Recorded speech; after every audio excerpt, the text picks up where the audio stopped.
Uh, I don't know if my eyes are going bad or if I'm just tired. Everything's blurry.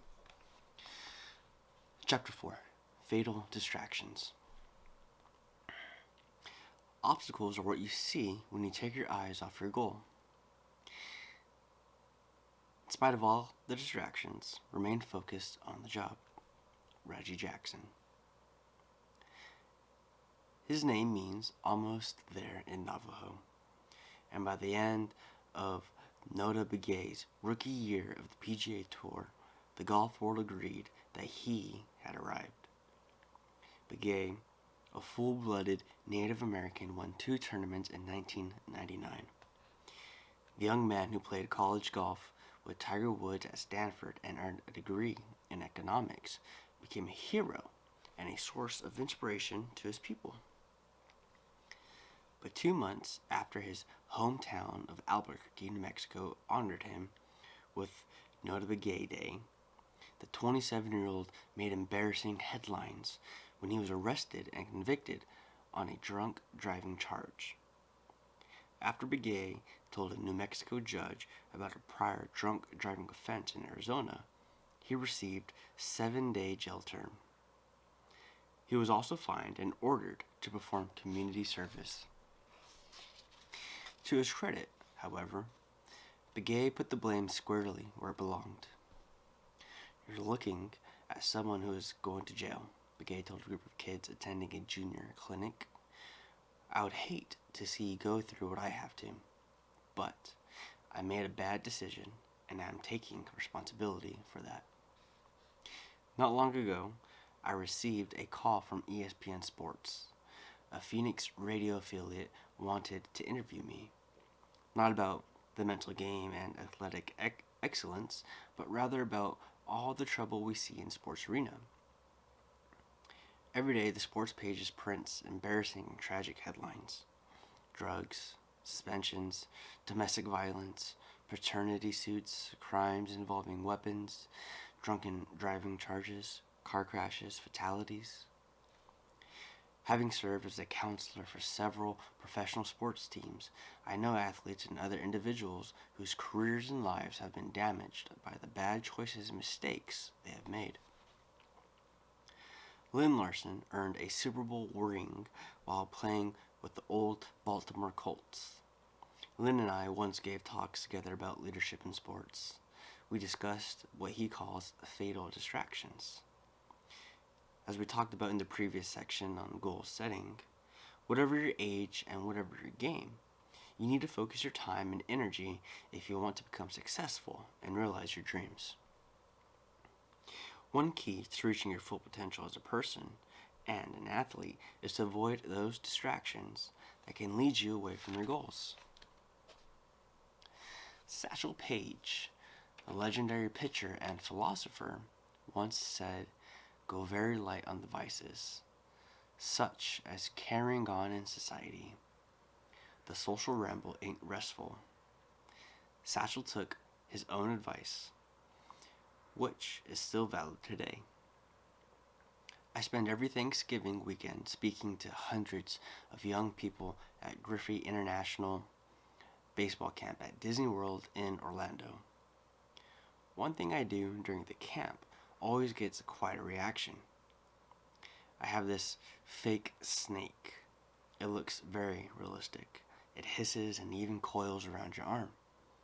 Standing before the group, I'll reach into the cloth sack and pull out the snake and hold it up for all to see.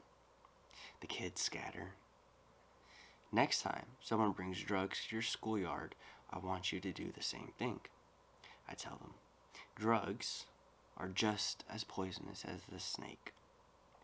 Say yes to sports and no to drugs, nicotine, and supplements.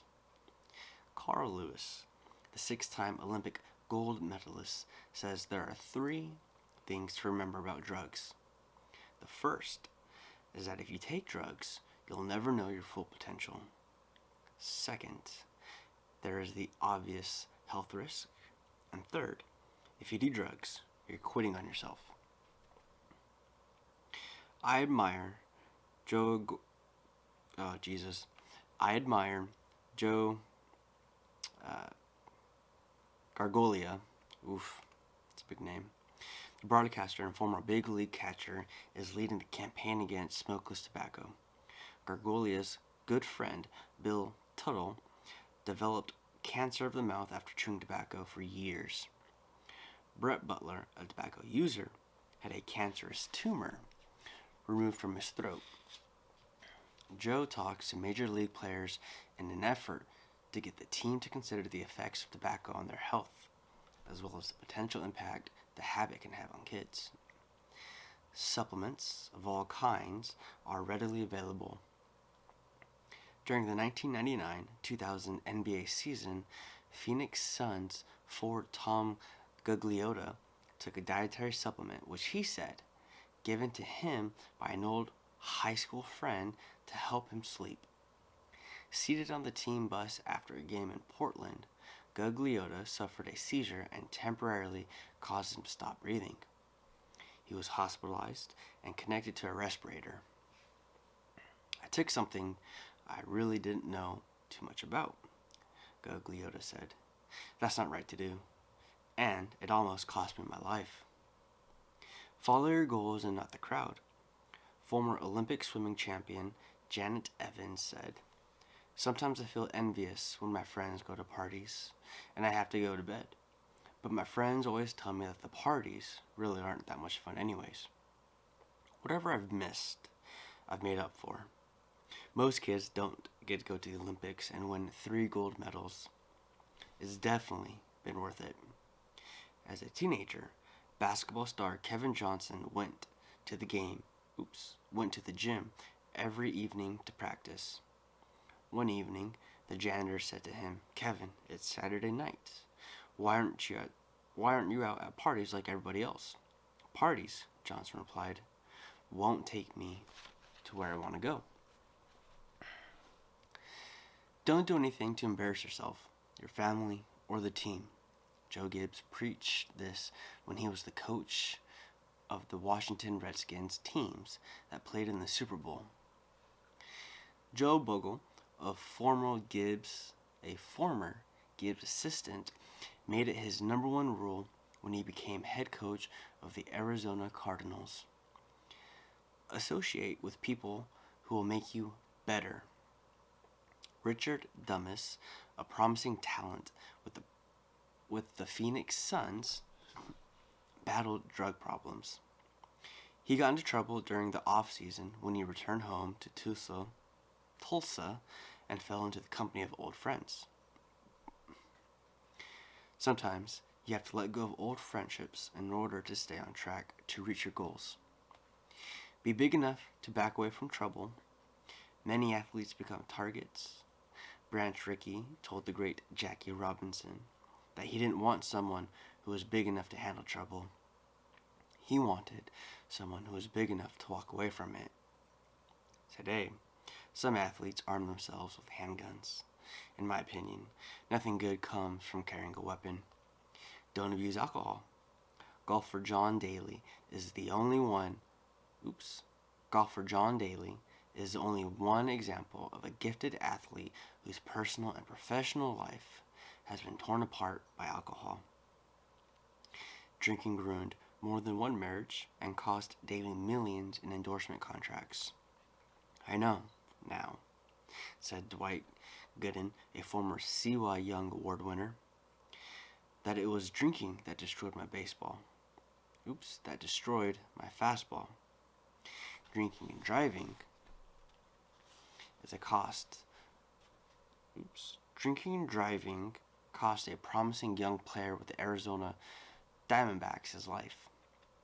If you are of legal age and drink alcohol, follow Kuntz Rockne's rule.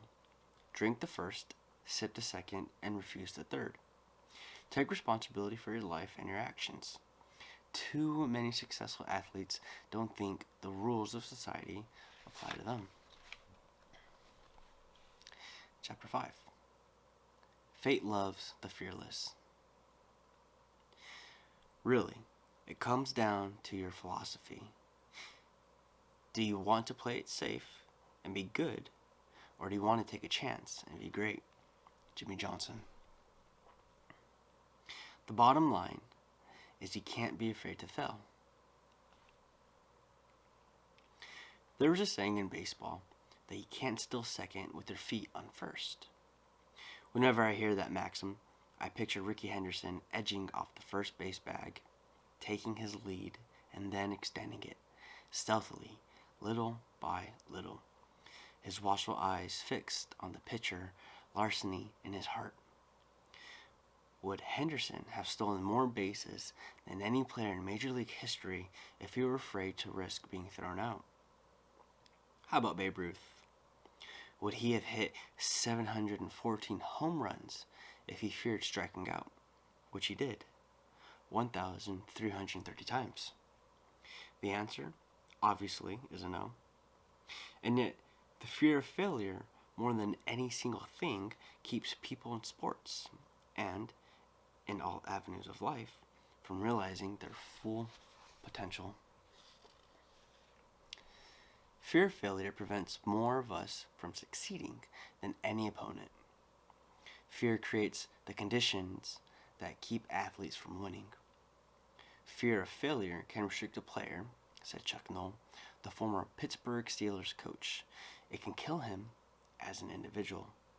If one continually worries about failing, he'll get so tight that he will fail. One of the paradoxes of sports is that fear of failure actually makes failure more likely.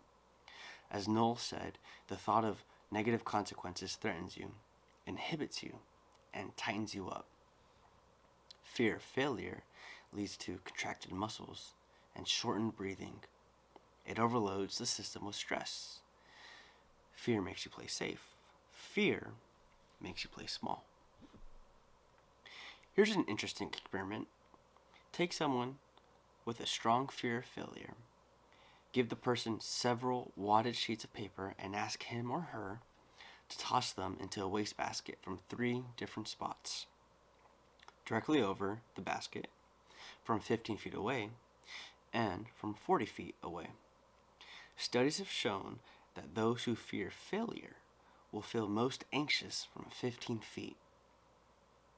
Standing over the basket, they know success is guaranteed. From 40 feet away, they have no expectations to succeed. From 15 feet, they feel they should be able to toss the paper ball into the basket. But they know there's a chance they may fail. You also see this in golf. Facing an impossible 40-foot putt, a golfer is more relaxed than when he stands over a dreaded 4-foot putt. Why? Because the player is afraid to fail. When you are not afraid to fail, your chances of succeeding improve. Where does this fear come from? Oftentimes, behind the fear of failure is perfectionism. I think perfectionism is reinforced in society. In schools, from an early age, we are told what we got wrong on a test instead of what we got right. When I was in graduate school, I told my counselor I was a perfectionist. Oh yeah? The counselor replied, "Tell me, Gary, what are you perfect at?"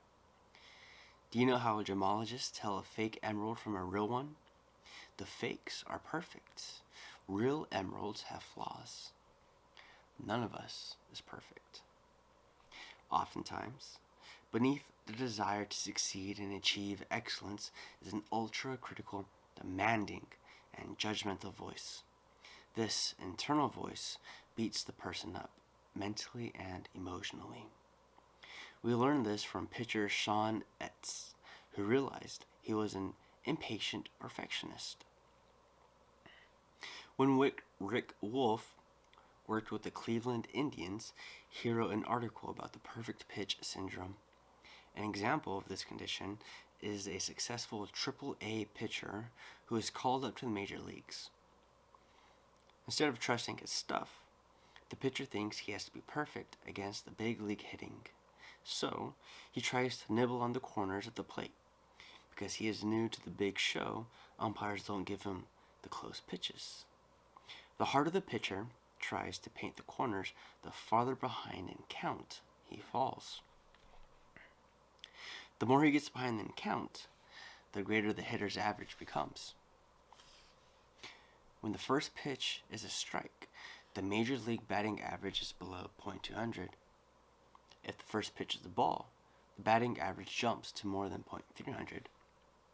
Procrastination is part of the perfectionism in some people.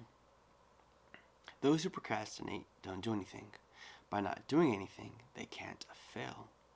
It's an inhibiting, self-defeating cycle. Fear keeps people from taking risks, and sometimes the greatest risk is to not take a risk at all. If Jerry Colangelo were afraid of failure, one of sports' most successful businessmen might not have left the Hungry Hill neighborhood of Chicago where he grew up, or baseball player at the university, played basketball at the University of Illinois, or moved to the desert Southwest to run the new NBA team, the Phoenix Suns. If Colangelo hadn't been willing to take a risk, there wouldn't be an American West Arena in downtown Phoenix, and Arizona might not have a Major League Baseball team. Tennis great Billie Jean King made a profound statement about failure. She said athletes should look at failure as feedback. All-star pitcher Greg Maddux put it another way. Failure is the best teacher in the world. You get to learn from what happens to you, both good and bad, in a real live game situation. I've given up a lot of runs in my career, and that means I've made a lot of mistakes. And I have had a chance to learn from them. The hitters have a funny way of telling you that their particular pitch isn't working. Failing to learn is learning to fail.